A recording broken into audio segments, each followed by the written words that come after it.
रात का समय था। कानपुर शहर की सड़कें हल्की बारिश से भीगी हुई थीं। सड़क किनारे एक काली महंगी कार आकर रुकती है। कार का दरवाजा धीरे से खुलता है। करीब 24 साल का एक लड़का लड़खड़ाते हुए नीचे उतरता है।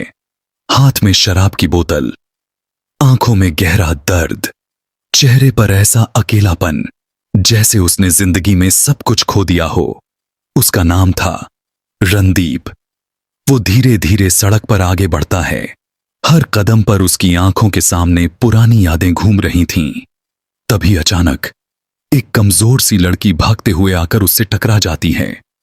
उस लड़की के कपड़े फटे हुए थे, बाल बिखरे हुए, चेहरा धूल और आंसुओं से भरा हुआ, जैसे जिंदगी ने उसे हर तरफ से कुचल दिया हो। रणदीप गुस्से में उसकी तरफ देखने ही वाला था, लेकिन जैसे ही उसकी नजर उस लड़की के चेहरे पर पड़ती है, उसके हाथ से शराब की बोतल नीचे गिर जाती है। उसकी आंखें फटी की फटी रह जाती हैं, होठ कांपने लगते हैं। राधिका। वो वहीं सड़क पर घुटनों के बल बैठ जाता है और अगले ही पल राधिका को जोर से गले लगा लेता है। उसकी आंखों से आंसू बहने लगते हैं। ये क्या हालत बना ली तुमने? राधिका कुछ नहीं बोलती, बस खाली आंखों से उसे देखती रहती है। तभी पीछे से भीड़ का शोर सुनाई देता है। चोर पकड़ो, भागने मत देना। रणदीप का ड्राइवर जल्दी से आगे आता है, कुछ पैसे निकालकर भीड़ को देता है और उन्हें वहां से भगा देता है। लेकिन रणदीप को अब किसी चीज की परवाह नहीं थी। उसकी पूरी दुनिया तो उसके हाथों में कांप रही थी। और यहीं से शुरू होती है एक ऐसी मोहब्बत की कहानी जो बचपन से शुरू हुई, लेकिन मौत पर जाकर खत्म हुई। कई साल पहले कानपुर के पास एक छोटा सा गांव था, जहां दो सबसे अच्छे दोस्त रहते थे। राजनाथ और विश्वनाथ दोनों कोयले की खान में मजदूरी करते थे। सुबह अंधेरे में घर से निकलना, दिन भर कोयले की धूल में काम करना और रात को थक कर लौटना, बस यही उनकी जिंदगी थी। लेकिन गरीबी के बावजूद दोनों बहुत खुश रहते थे। अगर राजनाथ के घर दाल बनती तो आधी कटोरी विश्वनाथ के घर जरूर जाती। अगर विश्वनाथ के घर मिठाई आती तो सबसे पहले राजनाथ के बच्चों को खिलाई जाती। उनकी दोस्ती पूरे गांव में मिसाल थी। राजनाथ की पत्नी थी लता और उनकी एक प्यारी सी बेटी थी राधिका। वहीं दूसरी तरफ विश्वनाथ की पत्नी पद्मा और उनका बेटा रणदीप। जब विश्वनाथ पहली बार गांव में आया था, तब राजनाथ ने ही उसे अपने साथ काम पर लगवाया था। घर लेने में मदद की, राशन दिलवाया, पैसों की तंगी में सहारा बना। विश्वनाथ अक्सर कहा करता था, राजनाथ तू दोस्त नहीं भाई है मेरा। और राजनाथ हंसकर कहता, तो फिर रिश्तेदारी भी पक्की समझ। फिर दोनों अपने बच्चों की तरफ देखते, जो मिट्टी में खेलते हुए एक दूसरे से लड़ रहे होते। और एक दिन दोनों दोस्तों ने हंसते हंसते फैसला कर लिया, जब ये बड़े होंगे तब इनकी शादी कर देंगे। उस दिन राधिका शर्मा कर भाग गई थी और छोटा सा रणदीप मुस्कुराते हुए बोला था, मैं तो राधिका से ही शादी करूंगा। सब हंस पड़े थे, लेकिन किस्मत चुपचाप उनकी जिंदगी लिख रही थी। राधिका और रणदीप बचपन से ही हर वक्त साथ रहते थे। दोनों साथ स्कूल जाते। अगर राधिका रास्ते में गिर जाती तो रणदीप उसका बैग उठाकर चलता। अगर रणदीप किसी से लड़ पड़ता तो राधिका सबसे पहले उसके सामने खड़ी हो जाती। पूरा गांव उनकी दोस्ती की मिसाल देता था। धीरे धीरे दोनों बड़े होने लगे। अब वो दोस्त कम और एक दूसरे की आदत ज्यादा बन चुके थे। अगर एक दिन भी दोनों न मिलें तो बेचैनी होने लगती। समय बीता। अब दोनों 16 साल के हो चुके थे। राधिका अब पहले से भी ज्यादा खूबसूरत हो गई थी। उसकी मुस्कान देखकर रणदीप सारी थकान भूल जाता था, लेकिन वो अपने दिल की बात कभी कह नहीं पाया। उसे डर था कहीं राधिका उससे दूर न हो जाए। एक दिन स्कूल में एक लड़का राधिका को गुलाब देता है। ये देखकर रणदीप का खून खौल उठता है। वो गुस्से में उस लड़के को बुरी तरह पीट देता है। पूरा स्कूल इकट्ठा हो जाता है। राधिका उसे रोकती है। रणदीप पागल हो गए हो क्या? लेकिन उस दिन रणदीप की आंखों में सिर्फ गुस्सा नहीं था, डर था, उसे खो देने का डर। उस शाम रणदीप पूरे समय चुप रहता है। राधिका कई बार पूछती है, क्या हुआ? लेकिन वो कुछ नहीं बोलता। अगली सुबह बहुत हिम्मत जुटाकर वो पूछता है, राधिका, क्या तुम्हारे दिल में कोई है? राधिका हल्का मुस्कुराती है, हाँ, मैं किसी से बहुत प्यार करती हूं। यह सुनते ही रणदीप का दिल टूट जाता है। उसे लगता है जैसे किसी ने उसकी सांसें छीन ली हों। वो कांपती आवाज में पूछता है, कौन है वो? राधिका मुस्कुराकर एक गिफ्ट देती है। इसमें उसकी फोटो है, घर जाकर देखना। रणदीप टूटे हुए दिल के साथ घर पहुंचता है, कमरे का दरवाजा बंद करता है, धीरे धीरे गिफ्ट खोलता है। उसके हाथ कांप रहे थे, आंखें नम थीं, लेकिन जैसे ही वो अंदर देखता है, वहां एक शीशा रखा होता है जिसमें उसे अपना ही चेहरा दिखाई देता है। कुछ पल के लिए वो समझ ही नहीं पाता, फिर अचानक उसकी आंखों से आंसू निकल पड़ते हैं।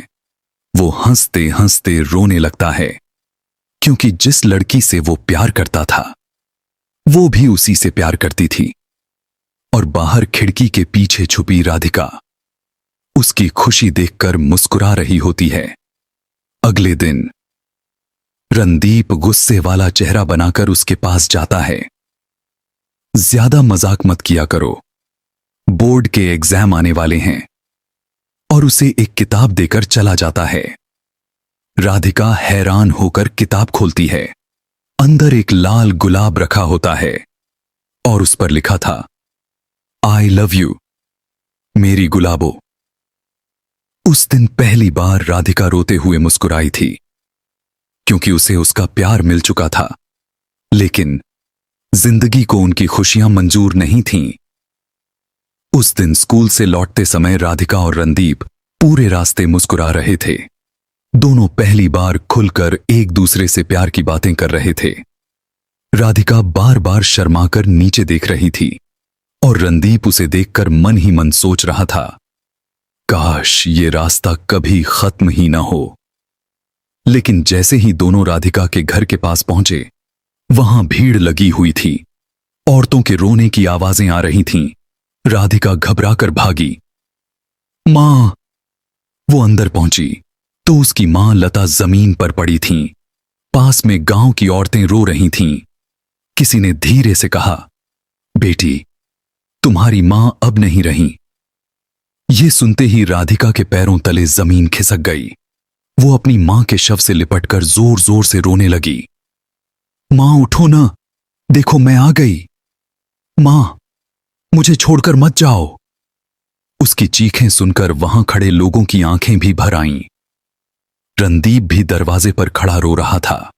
उसने पहली बार राधिका को इतना टूटते हुए देखा था और उसी दिन उसने मन ही मन फैसला कर लिया, अब जिंदगी भर मैं इसे कभी अकेला महसूस नहीं होने दूंगा। लता की मौत के बाद घर पूरी तरह बदल गया। पहले जहां घर में हंसी गूंजती थी, अब वहां सन्नाटा रहने लगा। राजनाथ अंदर ही अंदर टूट चुके थे और छोटी सी राधिका अचानक बड़ी हो गई थी। अब वही खाना बनाती, घर संभालती, अपने पिता का ध्यान रखती। धीरे धीरे उसका स्कूल भी छूट गया। जब भी रणदीप उसे बर्तन धोते या चूल्हे के सामने बैठे देखता, उसका दिल भर आता। कई बार रणदीप की मां पद्मा चुपके से उनके घर खाना भेज देती थीं और रणदीप हर रोज किसी न किसी बहाने राधिका से मिलने पहुंच जाता। कभी सब्जियां लेकर, कभी दवाई लेकर, क्योंकि वो जानता था राधिका बाहर से जितनी मजबूत दिख रही है, अंदर से उतनी ही टूट चुकी है। एक दिन कोयले की खान में काम करते समय विश्वनाथ को मिट्टी के अंदर कुछ चमकता हुआ दिखाई दिया। उसने चुपके से उसे निकालकर देखा। वो एक कीमती हीरा था। उस पल उसकी आंखों में लालच चमक उठा। उसने वो बात किसी को नहीं बताई, ना मालिक को, ना अपने दोस्त राजनाथ को। वो हीरा छुपाकर घर ले आया। कुछ दिनों बाद उसने उसे शहर में बेच दिया और अचानक उसकी जिंदगी बदल गई। जिस आदमी के पास कभी 2 वक्त की रोटी मुश्किल से होती थी, अब उसके पास लाखों रुपए थे। उसने बड़ा घर खरीदा, गाड़ियां खरीदी, कपड़े, नौकर, बिजनेस। धीरे धीरे वो शहर के बड़े लोगों में गिना जाने लगा। लेकिन उसी के साथ उसका दिल भी बदलने लगा। अब उसे अपना पुराना गांव, पुरानी गरीबी और पुराने रिश्ते छोटे लगने लगे। एक दिन राजनाथ उससे मिलने शहर गया। वो बहुत खुश था। उसे लगा उसका दोस्त अब भी वैसा ही होगा। लेकिन जब वो विश्वनाथ के बड़े बंगले पर पहुंचा तो गार्ड ने उसे बाहर रोक दिया। फटे पुराने कपड़े, धूल से भरे पैर। वो उस आलीशान घर के सामने बहुत छोटा लग रहा था। थोड़ी देर बाद विश्वनाथ बाहर आया। राजनाथ मुस्कुराया। अरे भाई, कितना बड़ा आदमी बन गया तू। लेकिन विश्वनाथ बस हल्का सा मुस्कुराया। अभी बहुत काम है राजनाथ, बाद में मिलते हैं। और बिना ठीक से बात किए अंदर चला गया। राजनाथ कुछ सेकंड वहीं खड़ा रहा, फिर हल्का सा मुस्कुराकर वापस लौट गया। उसने उस बात को दिल पर नहीं लिया, क्योंकि उसके लिए दोस्ती अभी भी पैसों से बड़ी थी। समय बीता। अब राधिका और रणदीप 24 साल के हो चुके थे। दोनों आज भी एक दूसरे से उतना ही प्यार करते थे। रणदीप अक्सर चुपके से गांव आता। दोनों खेतों में घूमते, पुराने स्कूल के पास बैठते, भविष्य के सपने देखते। राधिका कहती, जब हमारी शादी होगी ना, तब मैं छोटा सा घर चाहती हूं। रणदीप हंसता, और मैं तुम्हारे लिए उस घर के बाहर बड़ा सा गुलाबों का बगीचा लगाऊंगा। दोनों घंटों ऐसे ही बातें करते रहते। लेकिन राधिका के मन में डर भी था। अब दोनों की दुनिया बहुत अलग हो चुकी थी। एक तरफ अमीरी, दूसरी तरफ गरीबी। और एक दिन विश्वनाथ ने दोनों को साथ देख लिया। उसके अंदर गुस्सा भर गया। उसने उसी रात फैसला कर लिया, अब रणदीप को राधिका से दूर करना ही होगा। अगले दिन उसने रणदीप से कहा, दिल्ली वाले बिजनेस में बहुत बड़ा नुकसान हो रहा है, तुम्हें वहां जाना होगा। रणदीप अपने पिता की चाल समझ नहीं पाया। वो राधिका से मिलने गया। राधिका की आंखें नम थीं। रणदीप उसका हाथ पकड़कर बोला, बस 6 महीने इंतजार करना, मैं लौटकर सबसे पहले तुमसे शादी करूंगा। राधिका मुस्कुराई, लेकिन उसकी आंखों में डर साफ था। अगर तुम नहीं लौटे तो? रणदीप तुरंत बोला, मैं सांस लेना छोड़ सकता हूं, लेकिन तुम्हें छोड़कर नहीं रह सकता। राधिका रोते हुए उससे लिपट गई। मैं 6 महीने नहीं, 6 जन्म तक इंतजार करूंगी। और फिर रणदीप चला गया। रणदीप के जाते ही विश्वनाथ सीधे राजनाथ के घर पहुंचा। उस दिन उसके चेहरे पर दोस्ती नहीं, घमंड था। उसने आते ही ताने मारने शुरू कर दिए। अपनी औकात देखी है तुमने? मेरा बेटा अब बड़े घरानों में उठता बैठता है, तुम्हारी गरीब बेटी से उसकी शादी कभी नहीं होगी। राजनाथ की आंखें भर आईं। उसने कांपती आवाज में कहा, लेकिन हमने तो बचपन में। विश्वनाथ गुस्से में चिल्लाया, बचपन की बातें बचपन में अच्छी लगती हैं। जरूरत हो तो पैसे ले लो, लेकिन मेरे बेटे का पीछा छोड़ दो। कमरे के अंदर खड़ी राधिका ये सब सुन रही थी। उसकी आंखों से आंसू बह रहे थे। और बाहर राजनाथ बिल्कुल खामोश खड़ा था। हर शब्द उसके दिल में तीर की तरह चुभ रहा था। अचानक उसके सीने में तेज दर्द उठा। वो जमीन पर गिर पड़ा। बाबूजी! राधिका भागकर बाहर आई। मोहल्ले वाले इकट्ठा हो गए, लेकिन इस बार भी किस्मत ने उसे अकेला छोड़ दिया। राजनाथ मर चुके थे। राजनाथ की मौत के बाद उस छोटे से घर में अब सिर्फ सन्नाटा बचा था।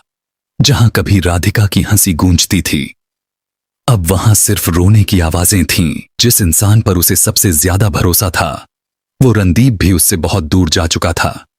राजनाथ के अंतिम संस्कार के बाद पूरा गांव धीरे धीरे अपने कामों में लग गया। लेकिन राधिका की जिंदगी वहीं रुक गई। अब उसका अपना कहने वाला कोई नहीं था। कुछ दिनों तक उसने घर में रखे अनाज से काम चलाया। कभी सूखी रोटी, कभी सिर्फ पानी पीकर रात काट देती। लेकिन गरीबी इंसान को ज्यादा दिन छुपने नहीं देती। एक दिन मकान मालिक घर पर आया। राधिका, 3 महीने का किराया बाकी है। राधिका हाथ जोड़कर बोली, चाचा, थोड़ा वक्त दे दो, मैं काम ढूंढ रही हूं। उस दिन के बाद उसने गांव और शहर में बहुत काम ढूंढा। किसी के घर बर्तन मांजे, कहीं कपड़े धोए, कहीं मजदूरी की। धीरे धीरे उसकी हालत खराब होती गई। खाना कम होने लगा, शरीर कमजोर पड़ने लगा। और फिर एक दिन मकान मालिक दोबारा आया। इस बार उसके साथ 2 आदमी भी थे। पैसे हैं? राधिका ने सिर झुका लिया। नहीं। उस आदमी ने गुस्से में कहा, तो घर खाली करो। राधिका रोते हुए बोली, कहां जाऊंगी मैं? लेकिन किसी को उसके आंसुओं से फर्क नहीं पड़ा। उसका सामान बाहर फेंक दिया गया और उस दिन उसके सिर से छत भी छिन गई। उस रात बहुत बारिश हो रही थी। राधिका मंदिर की सीढ़ियों पर बैठी कांप रही थी। उसके पास न खाना था, न कपड़े, न कोई अपना। वो आसमान की तरफ देखकर रो पड़ी। भगवान, अगर मुझसे इतनी नफरत थी तो मुझे पैदा ही क्यों किया? लेकिन जवाब में सिर्फ बारिश की आवाज थी।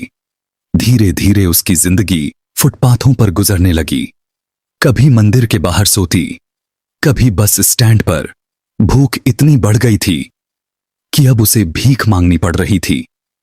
पहले उसे शर्म आती थी, लेकिन भूख इंसान से सब कुछ करवा देती है। कई बार वो पूरे दिन भूखी रह जाती और रात को रोते रोते सो जाती। लेकिन हर रात सोने से पहले एक ही नाम लेती, रणदीप। उसे आज भी भरोसा था कि एक दिन वो जरूर आएगा, उसे अपने साथ ले जाएगा। दूसरी तरफ दिल्ली में रणदीप बिजनेस संभालने में लगा हुआ था। उसे बिल्कुल अंदाजा नहीं था कि उसके पीछे राधिका की जिंदगी नरक बन चुकी है। वो लगातार उसे चिट्ठियां भेजता रहा। हर चिट्ठी में लिखता, बस थोड़ा इंतजार और मैं जल्द लौटूंगा, फिर हमेशा के लिए तुम्हें अपने साथ ले जाऊंगा। लेकिन वो सारी चिट्ठियां पुराने घर पर जाती रहीं, जहां अब कोई रहता ही नहीं था।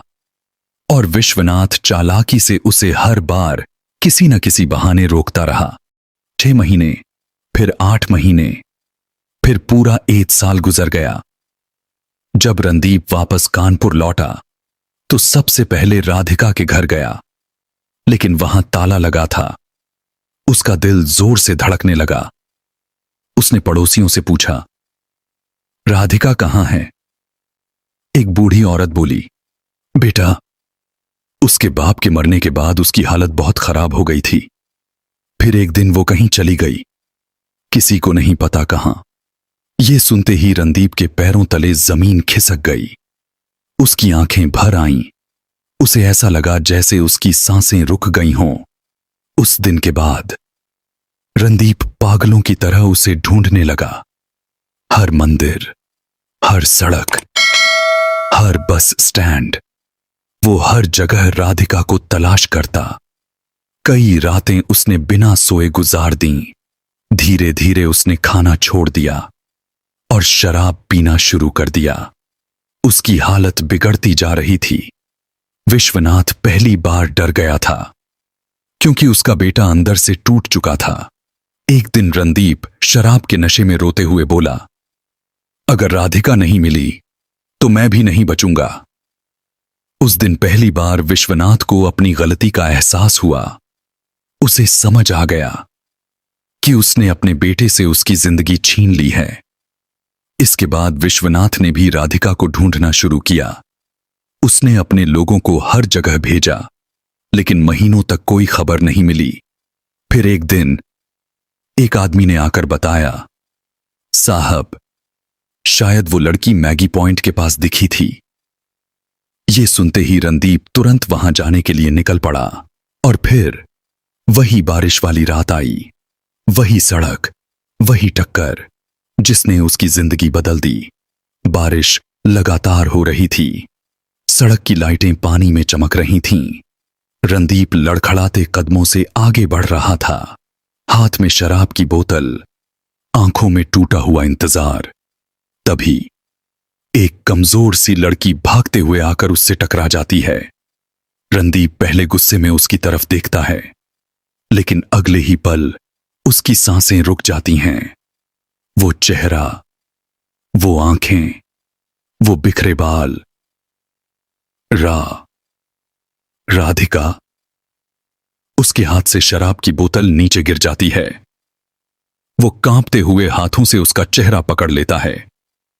राधिका बहुत कमजोर हो चुकी थी, उसके गाल अंदर धंस गए थे, होंठ सूख चुके थे, आंखों के नीचे गहरे काले घेरे। ऐसा लग रहा था जैसे जिंदगी धीरे धीरे उसके शरीर को खा रही हो। रणदीप की आंखों से आंसू बहने लगे। वो उसे जोर से गले लगाकर रो पड़ा।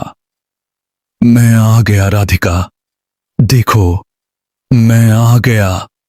तभी पीछे से भीड़ चिल्लाती हुई आई, चोर, पकड़ो उसे। पता चला भूख से परेशान राधिका एक दुकान से ब्रेड का पैकेट उठाकर भागी थी। रणदीप का दिल टूट गया। जिस लड़की को वो अपनी रानी बनाना चाहता था, आज वो भूख से मजबूर होकर चोरी कर रही थी। उसने तुरंत ड्राइवर को इशारा किया। ड्राइवर ने पैसे देकर भीड़ को वहां से भगा दिया और रणदीप जल्दी से राधिका को कार में बैठाकर अस्पताल ले गया। अस्पताल पहुंचते ही डॉक्टरों ने उसका इलाज शुरू किया। रिपोर्ट्स देखकर डॉक्टरों के चेहरे गंभीर हो गए। कुछ देर बाद डॉक्टर बाहर आए। रणदीप बेचैनी से उनकी तरफ भागा। डॉक्टर, राधिका ठीक तो हो जाएगी ना? डॉक्टर ने गहरी सांस ली। देखिए, इनकी हालत बहुत खराब है। कई दिनों से इन्होंने ठीक से खाना नहीं खाया। इनकी आंतें बेहद कमजोर हो चुकी हैं। मानसिक तनाव इतना ज्यादा रहा है कि इनके दिमाग की एक नस ब्लॉक हो चुकी है। हम हैरान हैं कि ये अब तक जिंदा कैसे हैं। शायद किसी का इंतजार इन्हें अब तक जिंदा रखे हुए था। ये सुनते ही रणदीप की आंखों से आंसू बहने लगे। उसने डॉक्टर का हाथ पकड़ लिया। कुछ भी कर लीजिए डॉक्टर, मेरी जान ले लीजिए, लेकिन इसे बचा लीजिए। डॉक्टर की आंखें भी नम हो गईं। हम कोशिश करेंगे, लेकिन अब सब भगवान के हाथ में है। थोड़ी देर बाद राधिका को होश आया। उसने धीरे धीरे आंखें खोलीं। सामने रणदीप बैठा था। उसकी आंखें लाल थीं, चेहरा आंसुओं से भरा हुआ। राधिका उसे पहचान तो गई, लेकिन उसकी याददाश्त कमजोर पड़ चुकी थी। वो धीमी आवाज में बोली, तुम आ गए। बस इतना सुनते ही रणदीप फूट फूट कर रो पड़ा। उसने उसका हाथ पकड़ लिया। अब कहीं नहीं जाऊंगा, अब कभी तुम्हें अकेला नहीं छोड़ूंगा। उस रात रणदीप उसके पास ही बैठा रहा। एक पल के लिए भी उसका हाथ नहीं छोड़ा। अगले दिन रणदीप उसे अपने घर ले आया।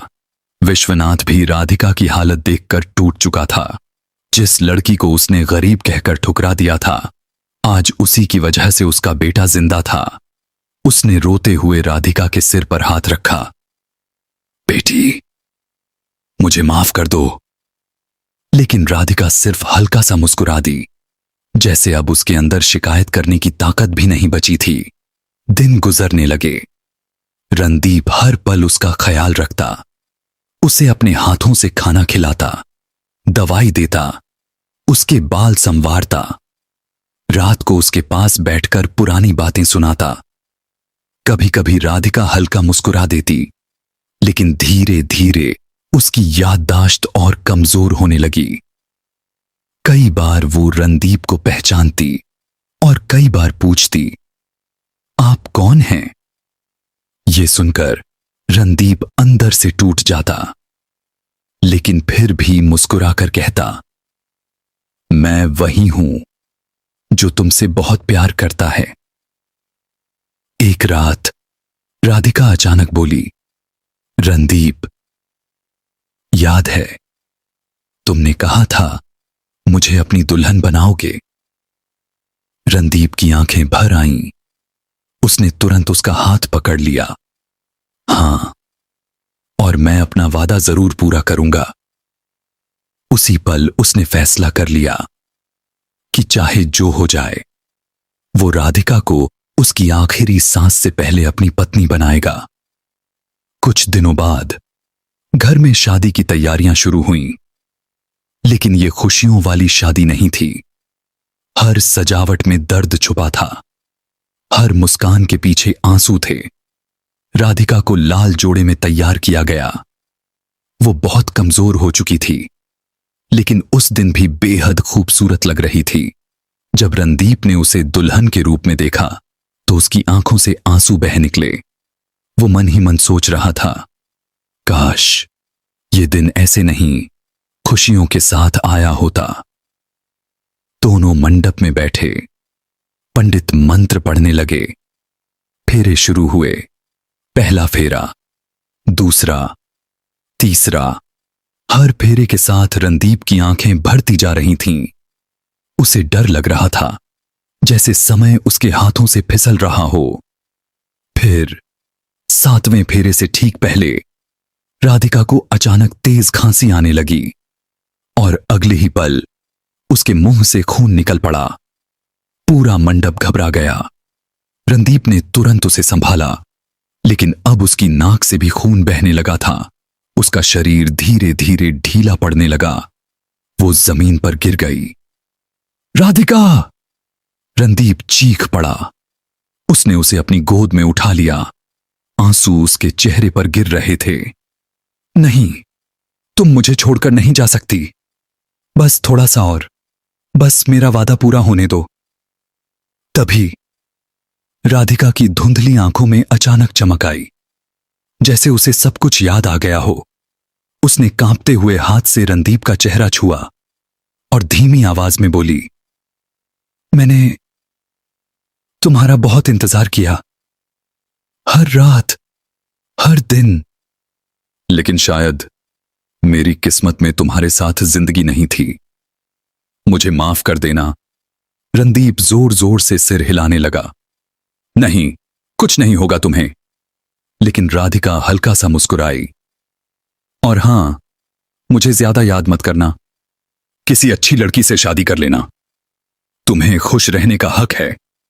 ये कहते कहते उसकी आवाज टूटने लगी। उसने धीरे से रणदीप का हाथ पकड़ा और अगले ही पल उसकी पकड़ ढीली पड़ गई। उसकी सांसें रुक चुकी थीं। राधिका मर चुकी थी। पूरा मंडप खामोश हो गया। सिर्फ रणदीप की चीखें गूंज रही थीं। उसका पूरा शरीर कांप रहा था, लेकिन कांपते हाथों से उसने सिंदूर उठाया और राधिका की मांग में भर दिया। फिर मंगलसूत्र उसके गले में पहनाया। आंसुओं में डूबे हुए वो बस इतना बोला, अब कोई हमें अलग नहीं कर सकता। उस दिन रणदीप को उसकी मोहब्बत मिली भी और हमेशा के लिए खो भी गई। कहानी अच्छी लगी हो तो चैनल को लाइक करें, शेयर करें और सब्सक्राइब करना न भूलें।